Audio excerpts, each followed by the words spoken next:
Hey guys, Wrestling Throwdown here. I'm Haley, and you guys know Michael Miner. Yeah. We are going to talk about NXT, and I actually just finished watching it. I completely forgot about it last night. I don't know. I think it's just I never used to have time to watch it because I had school Wednesday nights, so I never got a chance to really watch it. And so like I'm so not used to being able to watch it live that I completely forget. But I still watched it, obviously, but because I was excited about the Tyler Breeze match. But yeah, while I was just about ready to go to bed last night, I noticed there was a release yesterday. It happened at like the news broke, I guess, at like 8 p.m. yesterday, and I just noticed it at like 4 in the morning. And CJ Parker, Wow. he requests his release. He pretty much said that he didn't think he was going anywhere, and he thinks he would be better off in the Indies. And you know what? That is the better, thing. So people think like, oh, just because it's WWE, I want to, sign with them, more money, more popularity, more people know me. Yeah.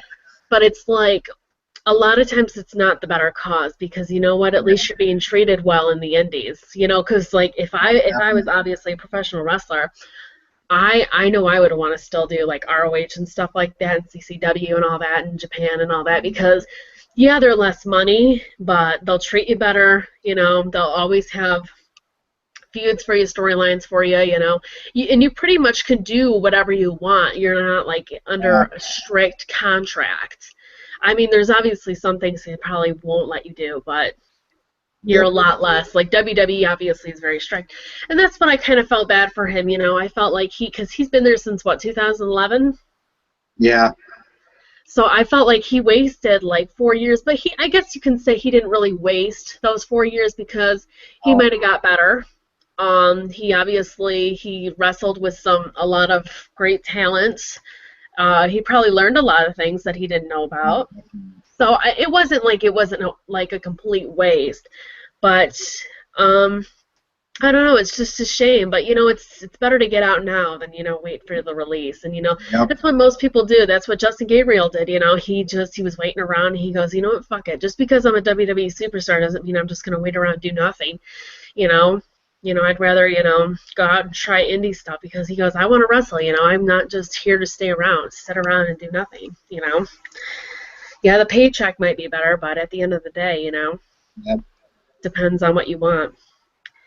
But I know Seth's probably upset about this because he really likes CJ Parker. I've noticed that he used to, when he was watching NXT and stuff like that, on his days off and everything, because he says that they get off usually Wednesdays and Thursdays, and he said that CJ Parker and Tyler Breeze, he would always tweet about those two, saying like, "Oh, this is gonna be great, can't wait to see my two boys." So he obviously those two were like the ones that he thought were I guess not being properly used. And obviously Tyler Breeze is being used great now. He had a great victory last night. Everything's skyrocketing for him. I think me, Joe, and Chris all agree that he needs to just move up. He's ready. He's been ready. Whether you like him or hate him, he's ready. But we'll get into the Minor. What are your thoughts on CJ Parker? Yes. Seeing CJ Parker being released from the WWE, I think he's more better off with the indie stuff. At least he can do whatever he wants. He can, make his own prices on his merchandise. He could, do a lot of good stuff. I mean, he can be sponsored by a lot of the T-shirts like Pro Wrestling Tees, 1 Hour Tees. There's a lot of wrestling T-shirt companies out there that he can expand his brand out like. Justin Gabriel. Now he's known as PJ Black, and they're going to give him a name to where I bet they'll let him use his real name instead of oh, we're going to call you CJ Parker. It's like, why can't you use your real name? But now him going out into the indie scenes, I think that'll be a little good for him. He can build himself up, go to Japan, go around the world, learn a few things from the Japanese wrestling, the lucha wrestling, to other good companies. It's a good thing for him to move on from there. And maybe someday, maybe near future, maybe next year or later on this year, he'll come back.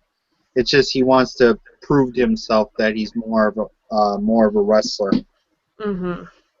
And he said, I guess the whole article, it said that he left on really good terms too. Like he said that he waited until after WrestleMania so there wouldn't be any problems. So, Yeah. he wanted to finish up the, touring and stuff like that. And for his fans that wanted to meet him, he didn't want to just like pull it right before Access, and be an asshole like that, which is I like that. That's very respectful. I'm glad that he, waited out till after WrestleMania. And it's funny, too, because they talked about him being a face when he first started, and I don't even remember him being a face, to tell you the truth. Nah, And it's funny because they said I guess the fans hated him so much as a face, it was almost like he was a heel, so that's why they made him just a heel. They turned into this whole environmental character, save the earth crap, and that's pretty much what happened.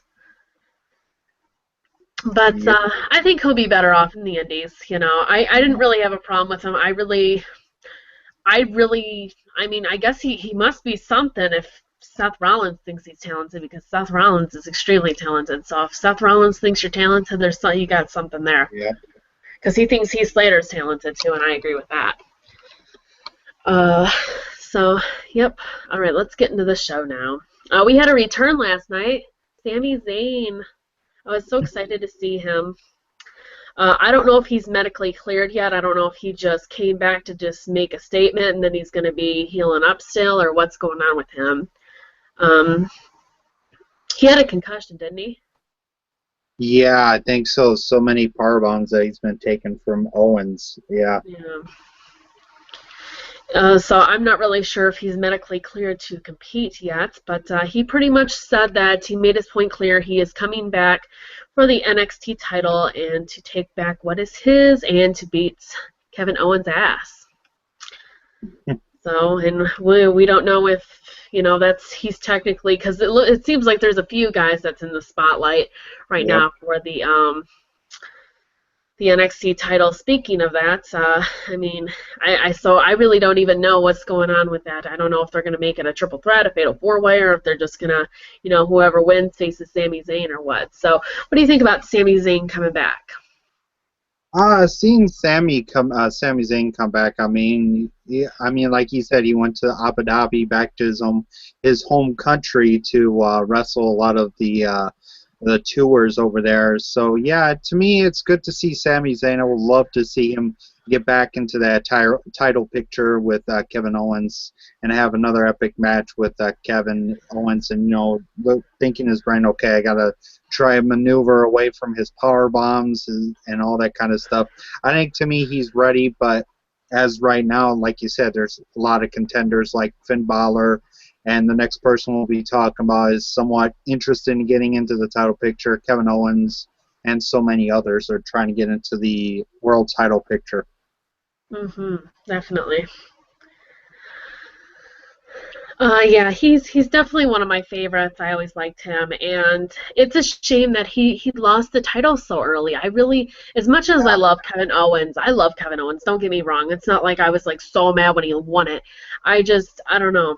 I feel like maybe they're already thinking of putting Sami to the main roster soon, or I'm really not sure what's going on with that. Or they just wanted to make Kevin Owens look really strong at first, because there's so many people that are ready right now to move up to the main roster right now, and so they kind of got to pick and choose who they want to stay there. And I think that it would be smarter to actually, even though he had a really short title reign, move Sami Zayn up and keep Kevin Owens down there and have him be dominant, have him be, have him be the longest reigning NXT champion. I think that would be great. Yeah. Even though he's ready to move up and everything, I still think that he could be dominant to be the NXT champion, and let him hold it for a long time. Rhino. He had a jobber match. They didn't even announce the guy's name. He just kind of destroyed him in about 3 seconds. And then he cut a promo, and he said that he was coming for the NXT title. He says that he does not give a damn. and he does not care. He's not going to earn his spot. He's just going to take it, and that everyone's going to have to be behind him. Now, to tell you the truth, I think that's kind of bullshit. The guy's 40 years old, or almost 40. I think that they need to, and he's been everywhere pretty much. He's been in, I mean, obviously he was an older WWE wrestler. He's been in TNA, he's been in Indies, he's been in, ROH, everything, every place that you can think of. So he's pretty much done it all, and now he's back in WWE, and now he's, declaring this whole, oh, I'm getting the NXT title. I'm not really a fan of his. I don't know about you, Minor, but I'm not a fan of him. I never really have been a fan of his. I don't know. I don't know. I feel like there's just so many more talent that deserves it more than this kind of, I mean, I'm not trying to be mean, but a washed up has been. And I mean, it's not like I'm not saying that he can't wrestle anymore, because he still can wrestle. He definitely can still wrestle. He's in great shape. But I feel like I just don't want them to make the mistake. If they want to give him a title shot and have him and Owens have a match, I'm sure it would be great. But don't let him win the title or anything like that. I don't even know how long he's going to be in NXT. I don't even know if he's going to, I don't know if this is just the thing to work with the younger talent, or what this is, or if they're actually planning on moving him back to the main roster and actually having him compete in WWE again. I'm not really sure what this is about, because he debuted so unexpectedly. It was in February when he debuted? Yeah. So, and everyone was shocked kind of, because it was just kind of random, and they just kind of, so like I said, I don't know if this is long term or if this is short term, maybe it's just short term just to work with the younger talent, and who knows? I'm not really sure. What are your thoughts on this? I mean, yeah, I did somewhat like Rhino back in the day when he was part of ECW, then came to WWF for a while, came Hardcore Champion for a while, then went over to TNA, won the TNA World Champ, the NWA/TNA World Heavyweight title. To me, him being put into this, I could see him working with the talent and not going into just Kevin Owens say, oh, I'm taking the belt, and all of a sudden he wins the belt. To me, I would like to see him work with Sami Zayn, work with Finn Balor, work with Hideo Itami, work with some of the guys that are trying to get themselves up, like Solemn Crow. He's trying to get himself into a title picture too. Have him work with them, and then see how they do. And if he's, if you'll be like, okay, that guy's ready to go, that guy's ready to become champion, bringing in like you said, washed up, more of a getting ready to retire in his age. To me, I think he should. But putting him into that title picture a little too fast, have him, face like Sammy, Finn Balor, and those guys until you get up to the championship. Wait till around summertime, and then have him go for a title, but have him stay down more below with the others until it goes from there. Yep, I agree. Then we had Bayley versus Emma, and it's really funny how they kind of described her in an article last night that I was reading. They kind of said that she was, they said maybe it was just kind of a character change, that she didn't really care anymore. She didn't want to be the fun her, because that's kind of her character. She thinks that if she's the fun her, that's, it won't count, and blah, blah, blah. But the thing is almost, I feel like it's almost that WWE is she's just kind of sick of what WWE is doing to her, and she just doesn't even care anymore. I feel like that has something to do with it too.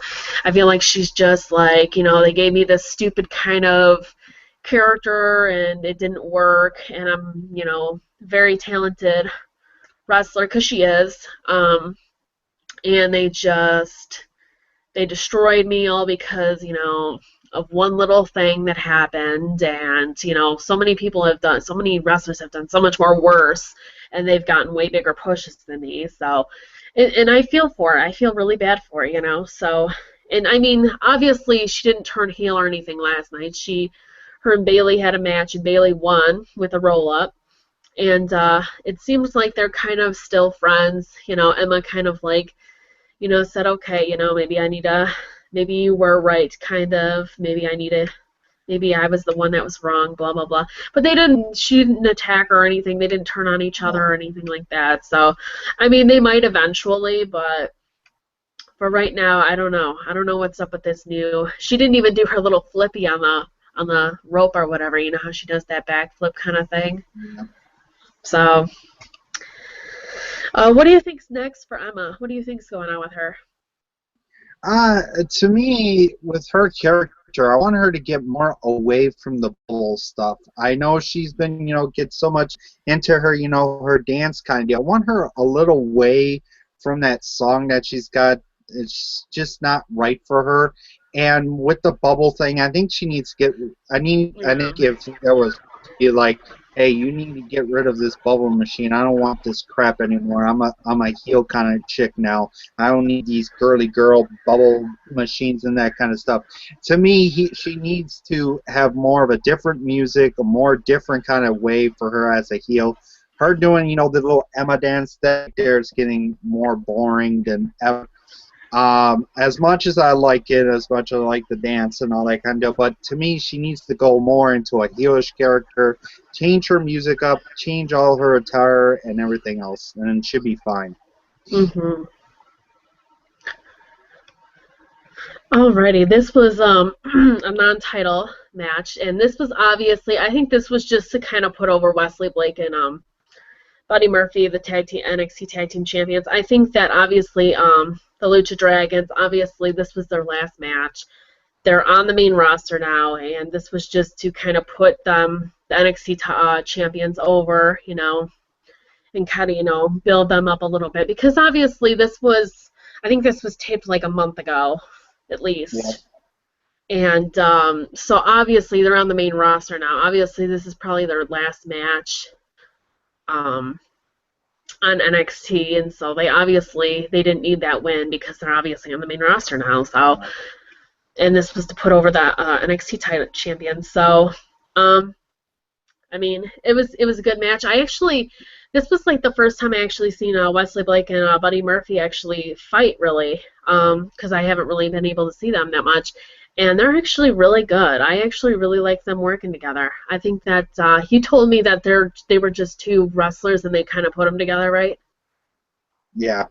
Yeah, they're working together though. They work really well together, and I think that I like them together.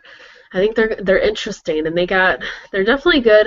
They're good wrestlers. I mean, not bad wrestlers at all. I think that, like I said, we need the tag team division to build up and everything. So I can definitely see them being great tag team. And obviously, they're supposed to be fighting Enzo Amore and Big Cass soon, so I'm not really sure when that's going to happen. Obviously, they're going to win, though, because Carmella is most likely going to turn heel on them, and help But, yeah, like I said, they're probably going to be...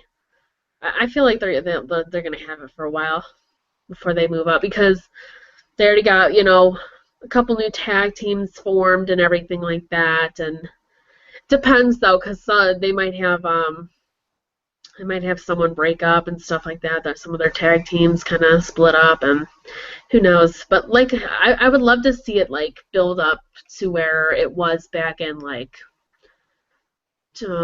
Let's see, I started watching 2002. Pretty much from then to like, I mean, like with the Dudley Boys, Edge and Christian, like the Hardys, that was when it was great. And even when Chris Benoit and Edge were tag team champions, I thought that was amazing.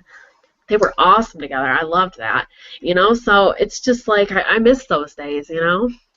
So you never can have too many tag teams. So what did you think about this match? The match was really decent. To me, like you said, to me, I would think it was like put in like a month ago or so, Yeah. because like because that's the announcers say, oh, Lucha Underground, the Lucha Dragons have been on Superstars and main events and that kind of deal. But to me, seeing Blake Murphy win the match, I think to me they're gonna have like a good feud with Enzo Amari and Cass. And I could see that this match might happen at one of their monthly specials. I've been hearing that they're going to be starting those up sometime later on this year. To me, I'd like to see them be put in that special. And like you said, have Carmella turn on them and say, you know what, I'm going to join these guys. These guys are better. So be a good turn for her being with Murphy and Blake. Especially since she's pretty much heel already anyways. She Yeah. came in kind of snotty anyways and full of herself, stuck up, Yep. so. All right, this match, I really don't even know what to say about this match. I guess they just recently broke up. They were a tag team. I have no idea who either of them are. I don't know if you can talk about this, but Ty Dillinger and Jason Jordan. Yeah, they used to be a tag team, I guess. I watched the match, and I can tell you right now, I hope I don't offend anybody from this, but I can tell you these two are going to be jobbers. I don't see them making it in the long term. I see them maybe getting released or asking for the release before they even move up or anything. I don't see anything for them. How long I guess they were a tag team for a while. I don't even notice them. I don't Yeah. even know who they are. Do you know where they came from? Did they come from anywhere good? No, I don't think they came from the Indies. All they came from was the training facility and for Oh yeah, WWE. I mean, I Yeah, shouldn't be talking because it's there's been so many good wrestlers that have not really had that much training and everything like that and have been great wrestlers. Caitlyn, for example. Caitlyn was one of my favorite recent divas. She was only strictly a bodybuilder. And speaking of this, I want to bring this up to Donna Brooke, I think her name is. yep, She's supposed to be debuting, and she reminds me so much of Caitlyn. And it's funny because yeah, everyone was saying that, doesn't she look just like Caitlyn in the face and everything? yeah, She does. And it's funny because everyone was saying that Caitlyn, wasn't going to be good, and because she had no wrestling background and everything like that. And she kind of struggled a little bit in the ring in the early. But she worked to get better, and obviously they made a mistake, and she accidentally won the Battle Royal when Eve was supposed to win. And that was how her push was actually accidental. It wasn't even like, I don't know if you guys knew this, but yeah, Eve was supposed to win that Battle Royal and Caitlyn won. And that's why they did the whole ankle storyline, because they wanted, obviously, Eve to become champion. But they seemed that people really liked Caitlyn, and they seemed that people were getting behind her. So they actually kept with the push. They said, well, let's see what she can do. She became great, and she really proved herself. She was a great wrestler. Her and AJ put on great matches, and so I think that this Miss Donna Brooke, I can definitely see some Caitlyn in her, and I think that she's going to do great. Yeah, she's a bodybuilder, and she doesn't really have a wrestling background, but that doesn't mean that she is not going to be good, because Alexa Bliss too, that's the same thing too. She didn't have a wrestling background, and she's doing good for herself. So it's just, I guess it just depends on how much you want to work for it. And Miner, and Carl and Paul were in Skype last night, being goofballs, and we were talking about this too. We were talking about how, it's me and Paul were talking about like how much you want to work for it. If wrestlers really want to work for it, and if they really want to show their stuff and want to train hard and everything, then they can become great.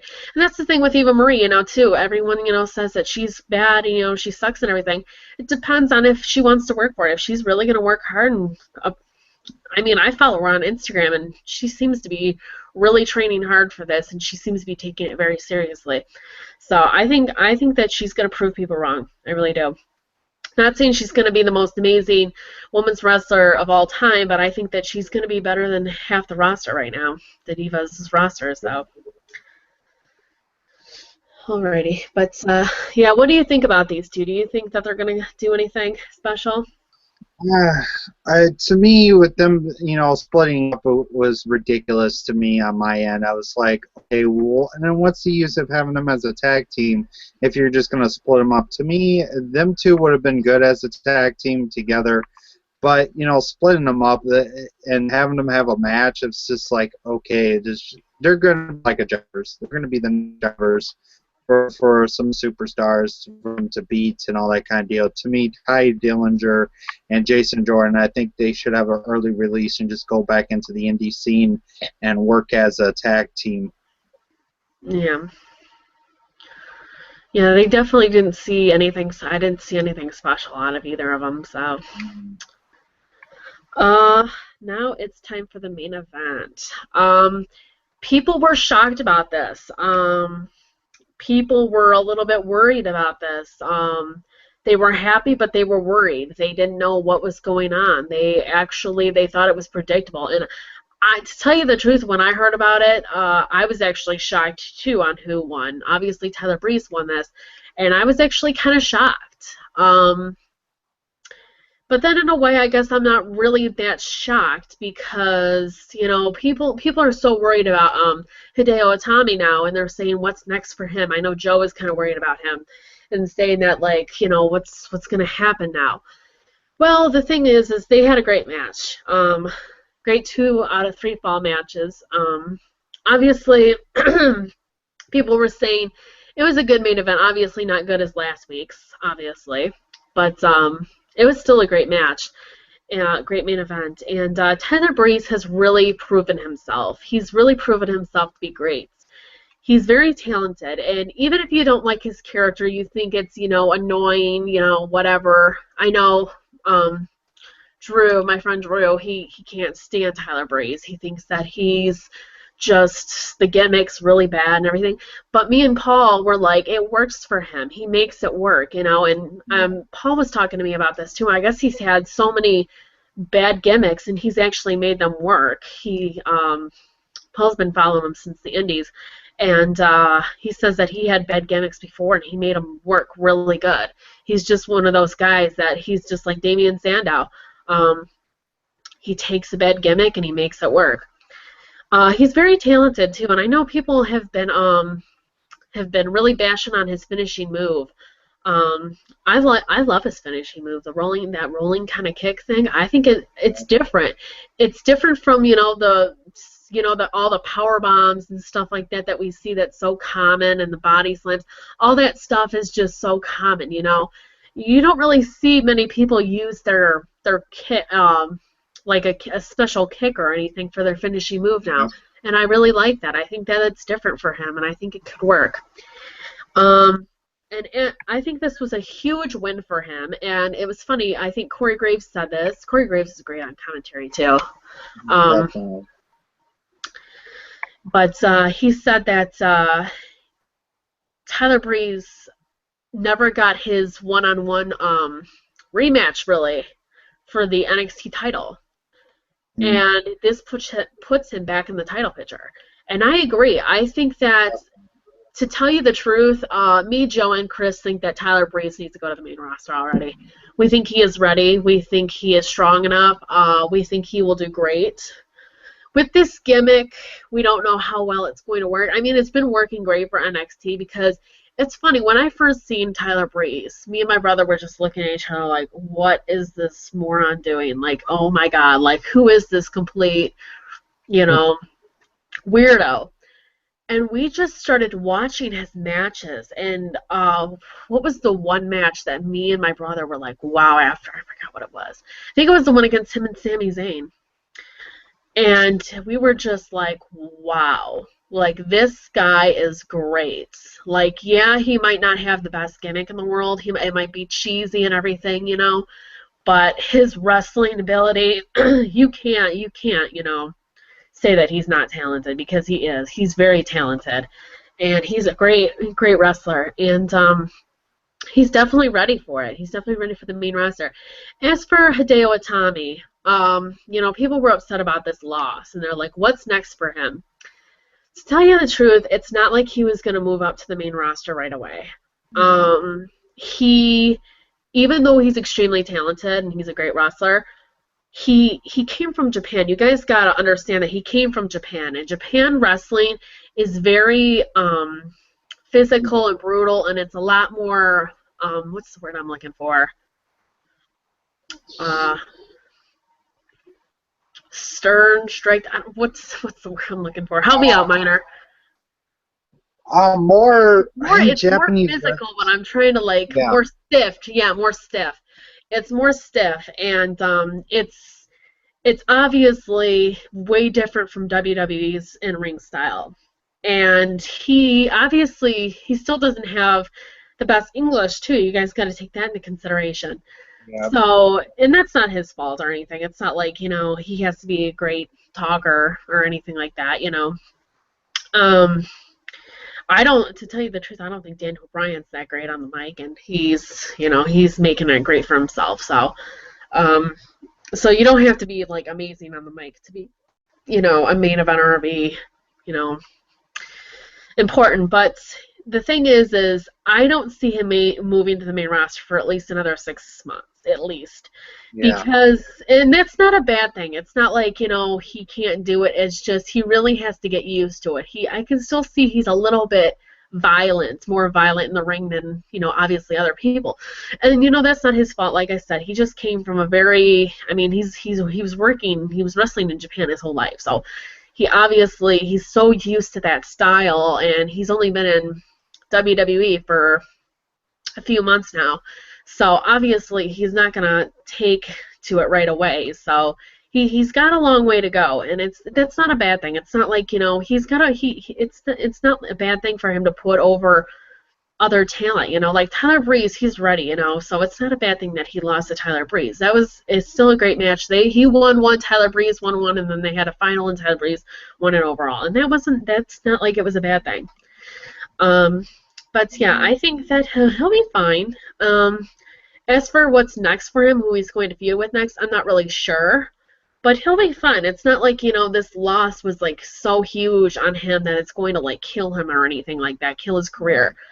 You guys gotta, take that in consideration that he's got some time to go before he actually can make it to the main roster. Not everyone's going to skyrocket to the main roster right away. Kevin Owens, he's going to move up fast. Same with Finn Balor. Obviously, both of them are going to move up fast to the main roster because they're completely ready, and they adapted fast. They're ready, They're safe workers, They're fine, And that's not a bad thing, so just give it time. Just because he's not going to, like, skyrocket like them to the moon right away doesn't mean that he's going to kill his career or anything like that. I know Joe was really worried about that, and I was about ready to message Joe. You guys know my co-host.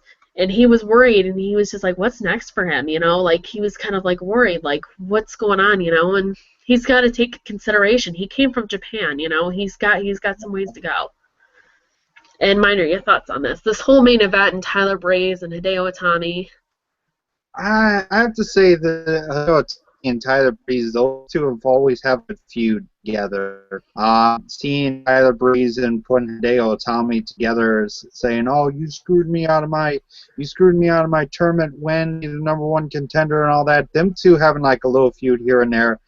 And then coming up with towards the end with the 2 out of 3 falls was incredible. To me, the match was great. Those two had a great match. Tyler Breeze's moves, he does that beauty shot, as they call it, for his kick. To me, I liked him doing that. To look at John Morrison when he was in WWE, he did pretty much kick moves. He did like that Starship Pain kind of deal. He's done other kind of moves with Tyler Breeze. To me, yeah, he's ready to go up in the main roster, but I would like to see him, establish himself, say, hey, look, I'm the NXT champion, and then get put up. But to me, seeing him in the main roster, I'd like to see him come up. With Hideo Itami, to me, it's still going to be in NXT no matter what. He'll be brought up into the main roster mid-summer, mid-fall, getting ready to go with, just getting ready for the next Royal Rumble. To me, I think Hideo Itami is going to do great in the WWE. I don't think he's going to go anywhere. He's going to stay much with the NXT, work a little bit, and then they'll bring him up to the main roster and say, hey, you're ready. Come up to the main roster, mid-summer, fall. I can see you come there. Yeah. Yeah. I think people are just too quick to judge, and I feel like after one loss, they get really upset, and I don't know. And it's like he's younger, you know, he just got, well, actually I don't even know if he's younger than Tenebris, but like I mean like he's newer in the development. Obviously Tenebris has been there for a while. So obviously you want to, I mean, yeah, sometimes usually you do give it to the newer person to give them, you know, the spotlight and give them, you know, credibility. But in this case, I think they went the great way, the better way about this. I think that giving Tyler Breeze the win was the better way, and I think that I would have done the same thing. I think that he needed the win more, and Hideo Itami, he's going to have way bigger wins than this anyways. This loss was nothing to him. Like I said, he already won one against Tyler Breeze, and technically he got one pinfall on him too, so it's not like Tyler Breeze completely dominated that match, you know? So... yeah, I think he'll be fine, though. Alrighty. Well, I thought NXT was good last night. I don't know why people were so biased against it. Everyone was saying it was bad. I don't know what the heck their problem was. They also said last week's was bad, though, too. I don't know what's wrong with them. I think some people need to compare this to what WWE has been giving us lately and compare it. Because seriously, it's 10 times better than what WWE has been giving us, the main roster, anyways. So yeah, I think people need to be more positive. Not everything is going to be an A plus plus plus plus. You know, obviously there was a bad match, and there was, you know, a couple B matches in there. It's not like everything was an A plus on the show, but overall it was still a good show. It's not like just because not everything was an A plus, I'm not gonna like say like, oh, it was a horrible show, even though everything was an A plus and one was a B. Oh, that means it's a bad show, you know. It's just, I feel like people are just so quickly to judge and be so, you know, they're just so used to, I guess, everything being perfect. You know, I say as long as 80% of the show is good, it's gonna be a good show. Yeah, you're going to have your bad moments. Yeah, you're going to have your bad matches, but that doesn't mean that it's going to be a bad show. And it's the same thing with Raw, too. Yeah, the last hour was kind of blah, but the first 2 hours were phenomenal, so that obviously made for a great show, you know? So I think people are just too quick to judge. But anyways, thank you guys so much for watching. Don't forget to subscribe to Miner's channel. I will put the link in the description for that. Don't forget to thumbs up. Don't forget to subscribe to Wrestling Throwdown. Don't forget to follow the Wrestling Throwdown on Twitter. And don't forget to join our Facebook group if this is the first time you are watching this. Thank you so much for watching, and I will see you in the next one. Bye.